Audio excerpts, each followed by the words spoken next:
Hello, everyone. I'm your host, Joel, and with us, Moses Moon. That's me, everyone. Hello.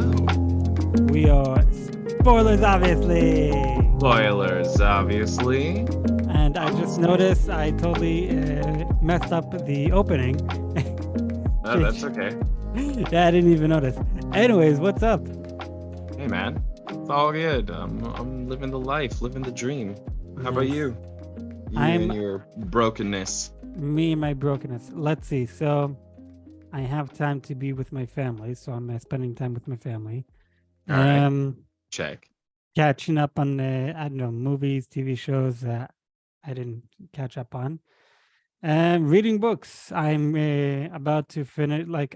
Because I was so into work for so long, like no time for myself whatsoever. So I'm catching up on reading my book. So I'm about to finish my book, Dune. Hey. Yeah, I'm also listening to Wait, audiobooks. how far are you in the book?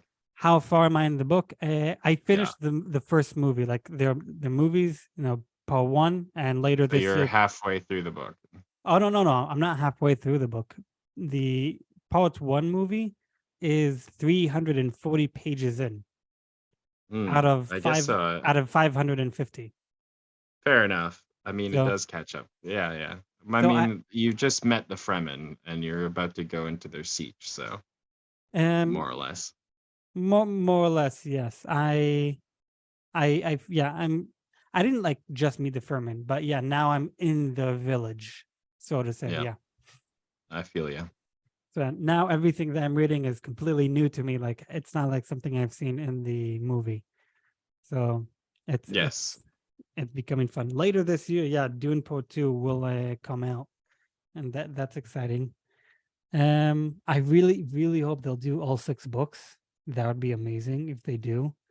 If That they would be really insane.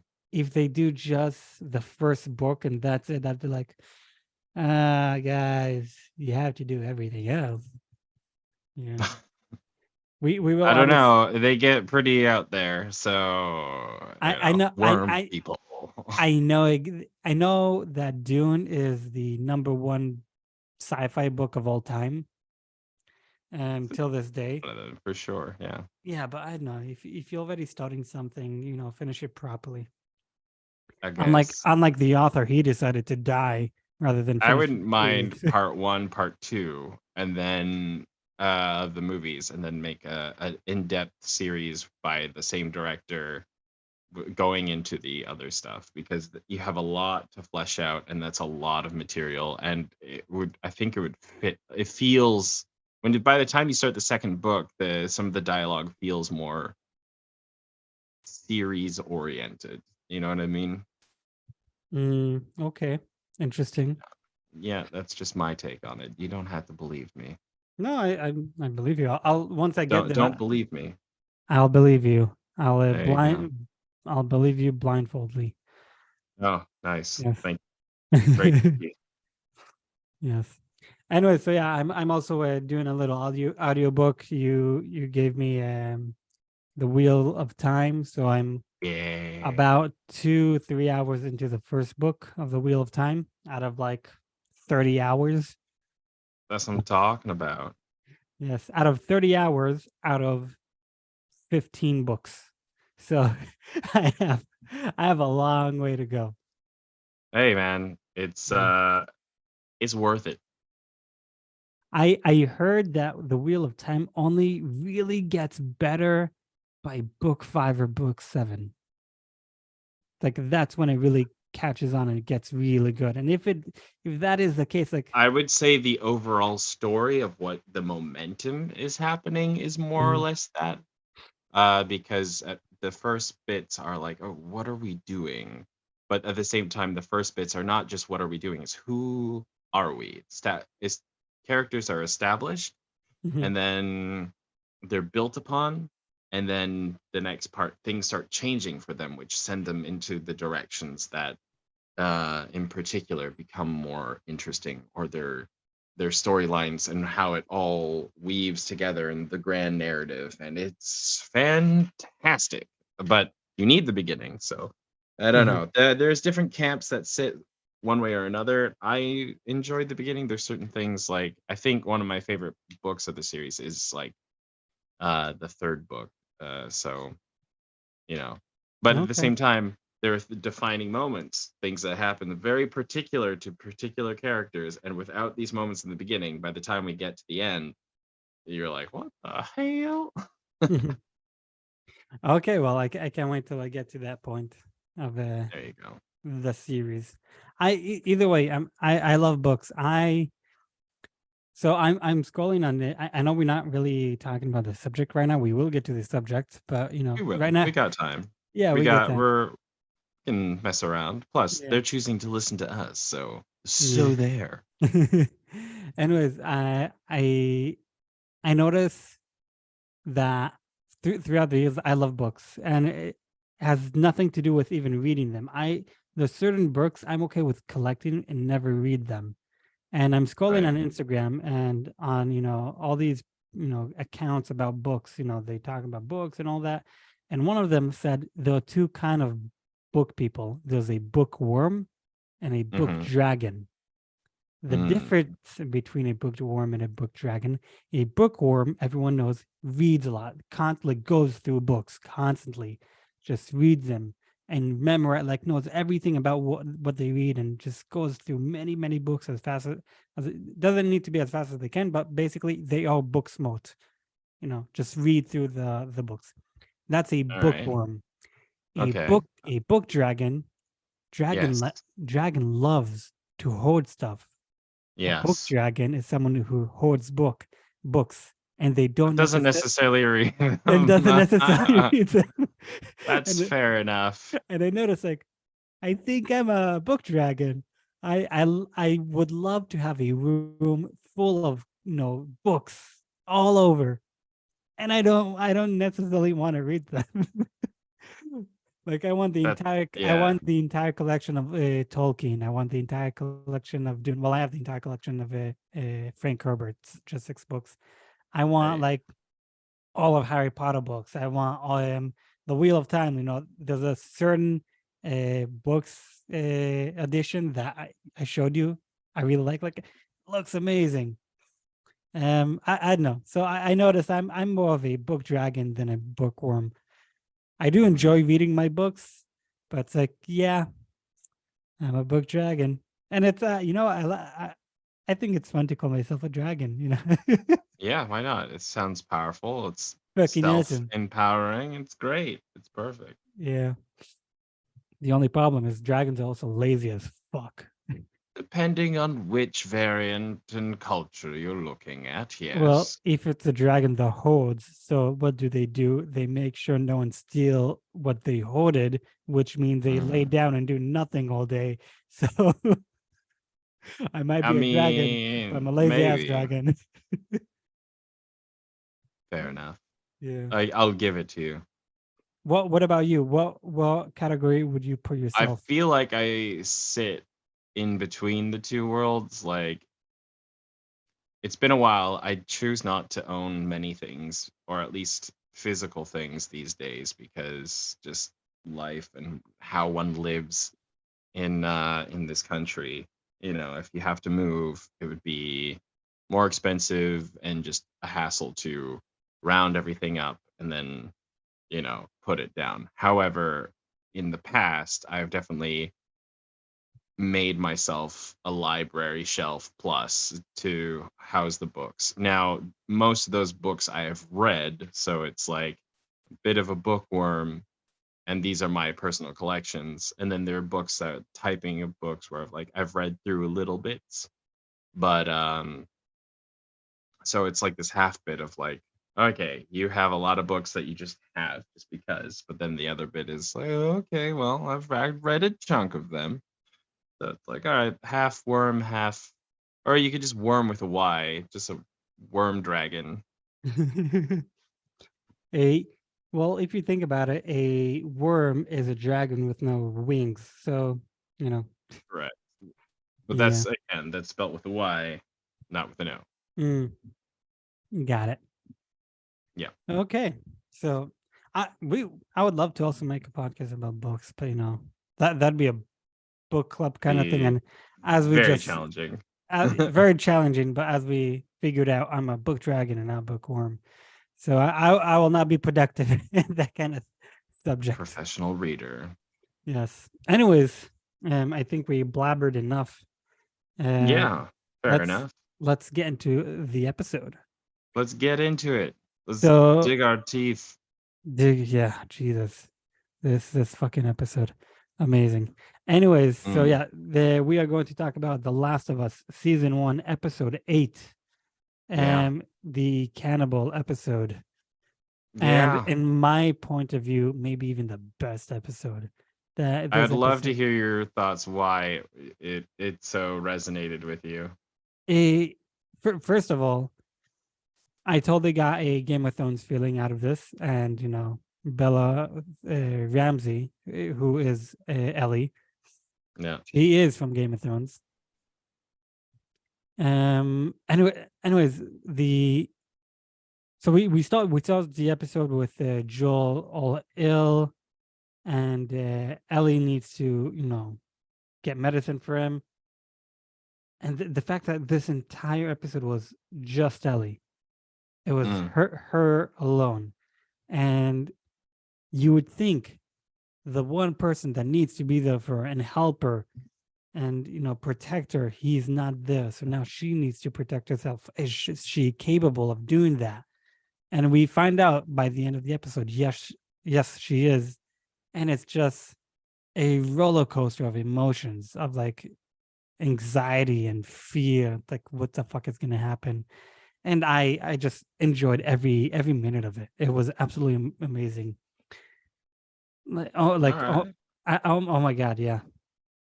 What about you? Like, in short, what do you think about this episode?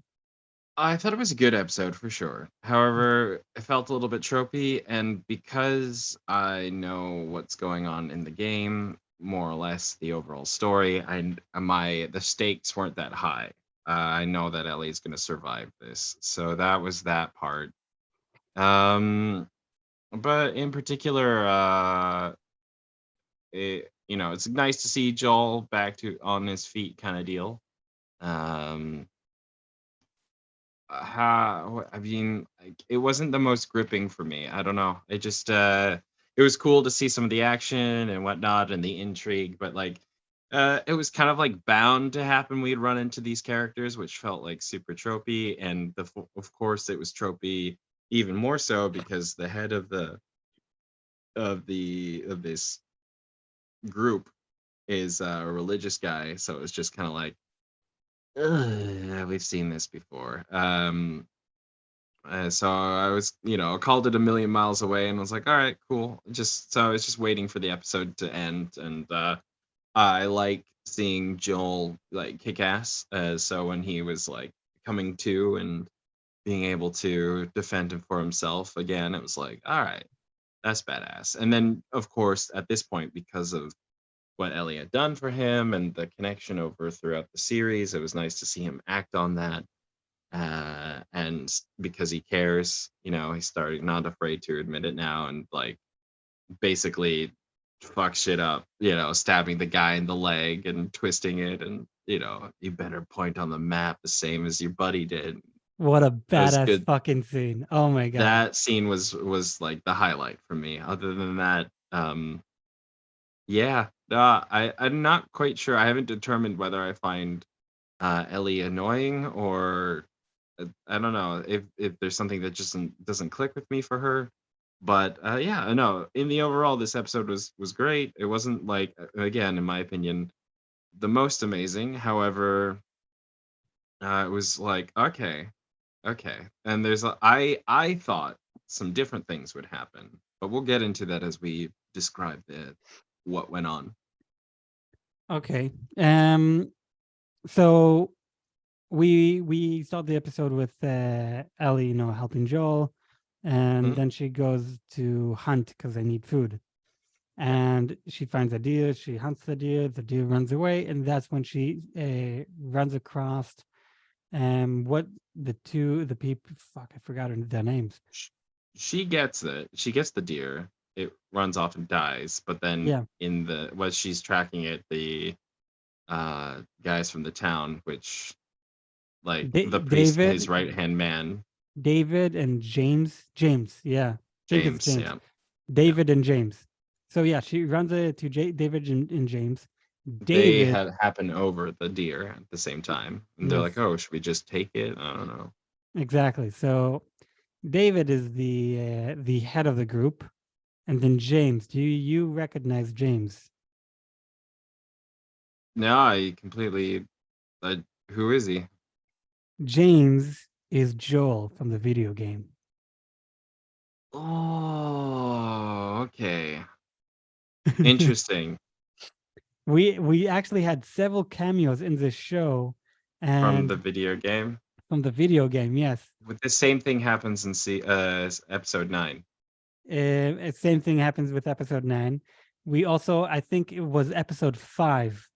The episode 5 when you have the woman who's like the mayor, the leader of this group, Yeah. and we had the big buff guy. It's like, oh, your mom told me you're at this house, whatever. Yeah, Yeah, yeah, yeah. I yeah. remember. Apparently, that's video game Tommy. Really? Yeah. That's Yes. hilarious. And then, like you said, we also have episode 9, but we will mention that on episode 9. Yeah. Yeah. So yeah, we have the video game Tommy that we've seen already, video game Joel that we see in this episode, and so it's just awesome how they give us these cameos. Anyways, so yeah, they Ellie gets over there and they basically talk what to do with the deer, and they come to agreement like, give me penicillin, you get the deer. And that's what they do. Now James goes to get the penicillin, and here is where the game and the show kind of changes a little bit, not a lot, but a little bit. So they go to the cabin, they sit over there, set a fire. In the game, and this is what I was hoping, and I was afraid that they're not going to do it, because this is a zombie show. Like, don't forget, this is a zombie show. The storyline is perfect. You're doing a great job with the storyline, but Mm. you are forgetting the main storyline, which is these of the zombies over here. Yeah. It's And again a winter episode. It's like, what? What's going exactly. on? And in this part of the episode in the game, out of nowhere, about 20, maybe even 50 zombies come and attack Ellie and David. And they didn't do it. In my point of view, they should have done it, because once they do it, Ellie sees that she can trust David. They work together. He has the opportunity to kill her, to, what, fuck you, I'm going to save myself. But no, what do they do in the game? They help each other survive and fight these zombies. Right. So that gives Ellie a built of trust. I can trust you, not entirely, but you are a man of your word, and I shouldn't be worried for or scared of you. Yeah. And I felt that was missing, because Yeah. in this It was episode, just pragmatically bad. You got bad vibes, especially as soon as he starts and it's this religious, like, now I'm fine with like establishing, but there was definitely some lingering shots and definitely some Mhm. people eyeing people like there's a darker secret, obviously, and it's like, we know, but still. Well, I actually didn't catch on to that dog secret until we saw the ear on the floor. Yeah, I was very late. That's okay. Mama says stupid is, stupid does. Nah, you ain't stupid. You just haven't been around the tropes long enough to be like, Yeah. It's in horror-esque things, religious figures or cult figures or whatever. Often, you can. It's not a stone's throw away to find like cannibalism being one of the things, or Yeah. if it's a nice facade, there's probably some evil shit going on in the background, and you usually get a sense of that from particular camera angles uh or some hints in the music or various random dialogue or a lingering stare. It's like, okay, and once you've been around it enough, it's easy to spot and be like, oh, this is probably this.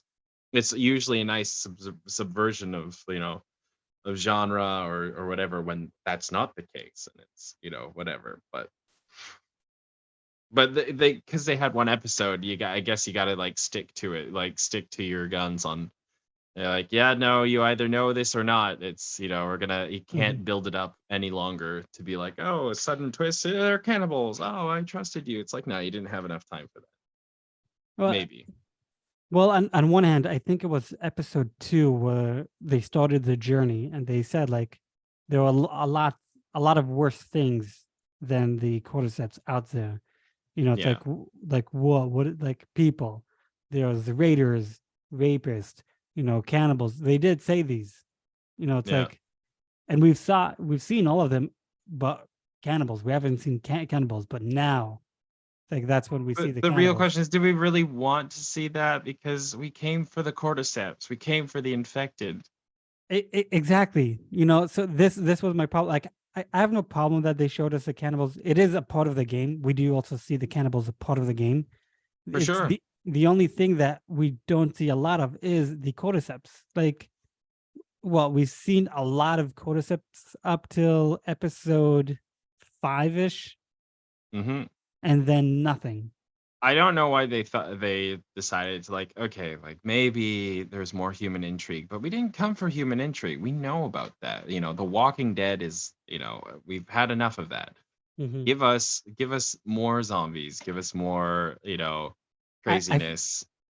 I feel that's why we had less zombies, because we have The Walking Dead for 11 years now, and The Walking Dead True. are building up the Walking Dead verse. They're doing more stories, more about like after The Walking Dead. So Mm. so later this year will be more zombie movies or TV series coming up from The Walking Dead.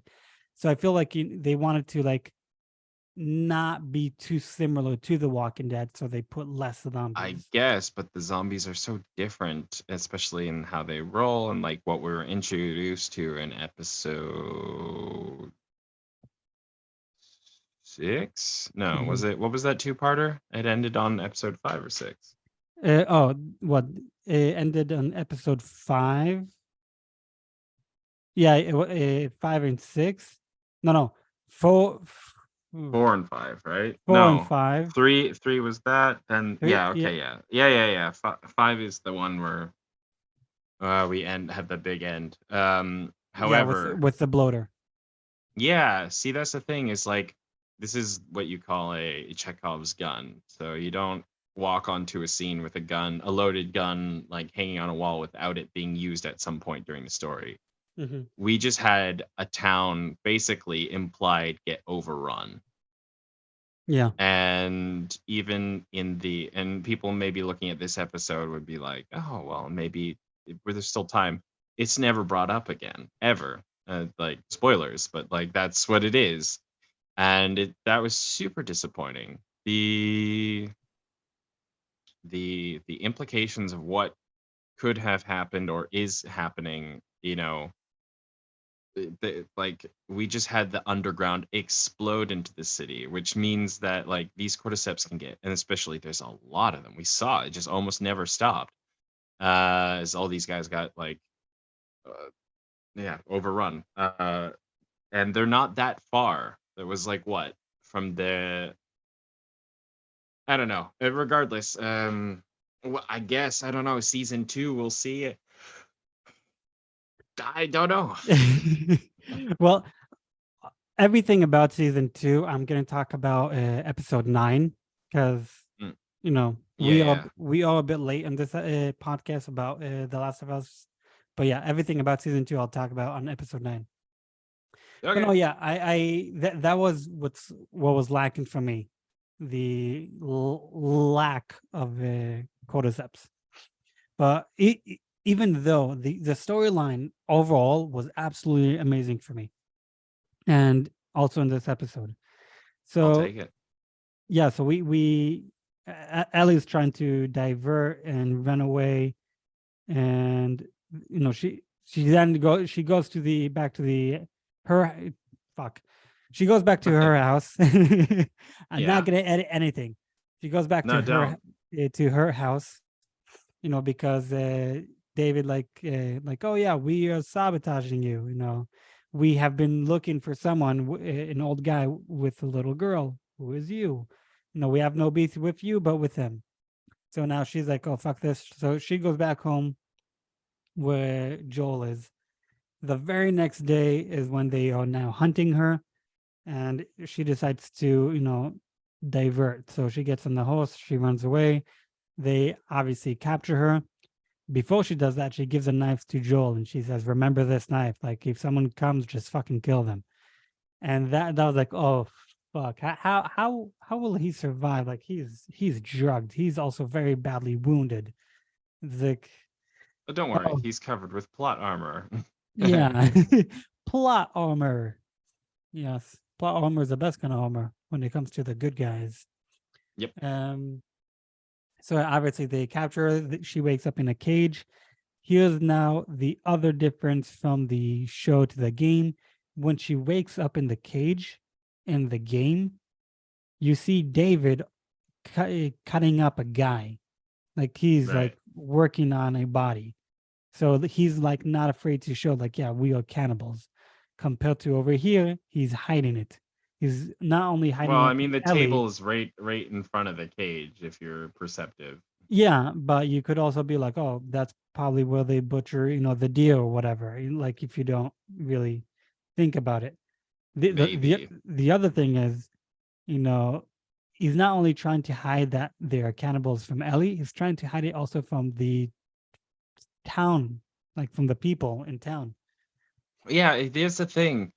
It was felt inconsistent. The people, like, there's this point where David is constantly talking to this one girl, and I don't know, the feelings I was like, they're gonna sacrifice her, they're gonna use her for food or something. I don't know, but like there was those imparted tones, like people kept looking at her almost out of pity, or like, it's like the town they felt like they knew even though they didn't know. Like they were supposed to, like everyone was hush hush, like where's this meat coming from? I don't know, I'm gonna keep eating because he's providing for me. Like I don't know. Mm-hmm. And they never got into that. By the end of the episode, I literally thought Ellie was gonna be like, Soylent Green is people, kind of like that kind of thing. But nope, nothing. Just like, all right, cool. Well, their leaders are dead, and now everyone's gonna wander out into the distance and die. Like I have no idea. It's just like, okay. My expectation with Ellie when it came to the whole cannibal storyline is when he told her like, yeah, your guy killed our guy, and there's a girl just your age, and she wants her daddy, but her daddy's dead. And in my point of view, Ellie should have said, and that's why we want our revenge. And in my point of view, Ellie should have said, well, you should thank me, because if we wouldn't have killed your guy, you guys wouldn't have had food. we saved you in a way, if you think about it. It's sick.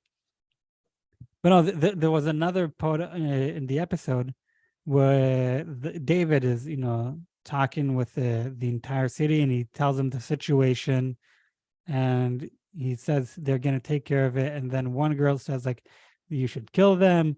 I want my dad. They killed my dad. We should seek for revenge. Then he slaps her. After he slaps her, he gives everyone's food. And he sits on the table with the girl he slaps. And he asks her, do you love your father? And she says, of course I love my father. And this is where the fucked up twisted thing that he did. He did not mean, do you love your father because he's your father? He meant, do you love your father because you're eating him right now? Ugh. Yeah. It's like he was feeding her her father, and asking like, is he tasty? Does he taste good to you? It's like, oh my God, Jesus. Like also when they were in the kitchen and the woman asked like, "What meat is this?" and it's like venison. It's like obviously that's a lie. That's human meat, and Yeah. the only person who died recently in your group was her father. So it's like, Yeah. yeah, like Mm-mm. all these small details. It's absolutely insane and twisted. Amazing. I love it. It was too tropey for me. It was just like, yeah, okay, food. Yes, it's very dark. It's just like, ah. I've I seen know. cannibalism done better and more intriguingly, but at the same time, it's like we were bound to run into it here. They just cram packed this season full of these things. Now, I guess since the whole season runs over basically the first game, um, it's like okay, all right, like okay. I don't know what to say. I don't know. I felt that this episode was upbeat. It was like in my point of view, it is a 10 out of 10. It was absolutely like, yes, cannibalism was expected, but they did it in such a good way. And you know, the cannibalism is not the main story of it. The main story is Ellie. Can she Yeah, survive this? Can she do this on her own? You know, how will this affect her if she will survive? You know, she did tell us she killed someone, but this is way worse because over here, they're not only trying to kill you, they're trying to rape you and and then eat eat you. you. Exactly. That's gross. Do you think he raped the guy, her father? The girl's. I don't know if he raped her father, but you know, he probably raped her. He's a fucked up guy. I have to say, the actor did an absolute amazing job. Like I agree. from the very beginning, when you see him, like he's weird. I don't know if I would trust him, but you know, he's on a scale of 1 to 10. How crazy is he? From the first time you meet him, hey, he's probably a one, almost two ish. And by the end of it, I was like, oh no, he's a 10. He's absolute 10 crazy. Like Psycho. that's Psycho bitch. exactly that You know complete a villain's change. evil when he chooses to try and rape someone while a building is burning down around them. While a building is burning down, he doesn't give a Well fuck. stabbed. While stabbed, and he sees she's trying to get the knife, obviously, to kill him, and he's she's screaming and all that, and he's like, "Don't you already know? I love it when they scream." It's like, oh my god, jeez. But that's Like, when it comes for me. It was like, yeah, he's fucking crazy and like he acted it out. But also for me, it's just like, eye roll, yes, quintessential evil person. Like, okay, I get it. You're evil. Okay, but but it's like evil being that evil is like okay, it has its place. But effective storytelling, like again, when a building's burning around you and like and you're stabbed and you're not making choices for self-preservation or anything and you're just choosing to try and be evil, quote unquote, for the camera, it's just like there's only so far that can get you. Like it's a nice shock value more or less, but then in the end that's all it is. It doesn't add to anything really. the thing is, that was exactly like the game. It was actually the game. Not only that he was stabbed, he had a knife still stuck to his shoulder, to the back of his shoulder. So yeah, What an that's a video ass. game. So but I know they did perfect with what they had in my point of view. Like Fair enough. they're trying to be I will as not begrudge you such things. they're trying to be as accurate as possible to the game and respect the game and not to do too many changes. So I don't know. They did perfect in my mind and I loved it. The scene with Joel and the map, it's like then like he kills a guy, it's like, yeah, I believe him. Like, oh my god, like Joel is ruthless. Yeah, Like he but we also like built up. We had a season with him to understand and yeah, to like those choices felt real and properly motivated. It's like, yeah, that makes sense. I don't deny this. This doesn't feel out of character. Oh yeah, Like, no, no, he'll fuck shit up. yeah, totally, 100%.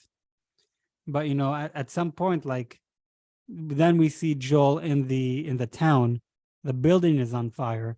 This is obviously also after Ellie killed James, aka a video game Joel.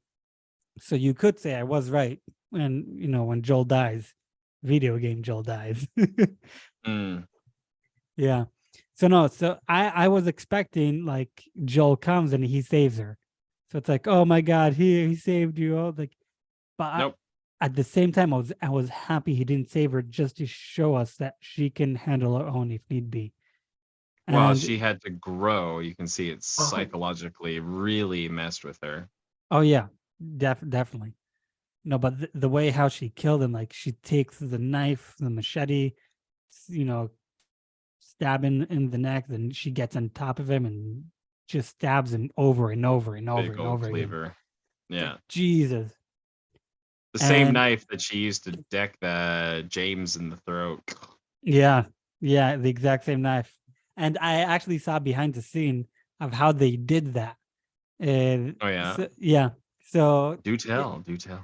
so the actor, I don't remember his name, so I'll go with James. So James, he said in his clothes where his neck is, he had a piece of magnet. And Okay. then you add the knife that was, by the time he hits the neck, it's not an actual knife, it's like kind of curved. So Yeah. like that, once he hits the neck, it's a magnet, so it's metal, so it sticks over there. Like that, it looks like it's stuck in his neck. So that's one.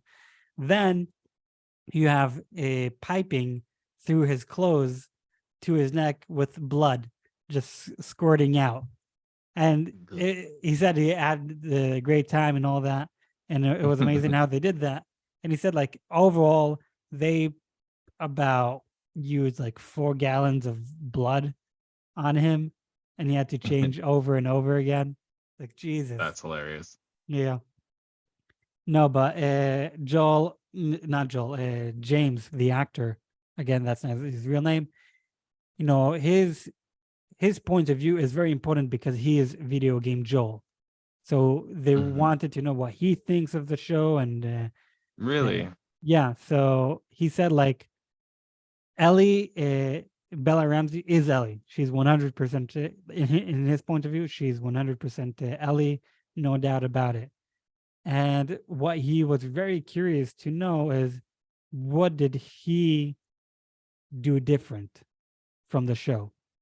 Okay. Because obviously, if you take several people and you tell them, let's say, draw a dog, everyone Yeah. will do their own style of a dog.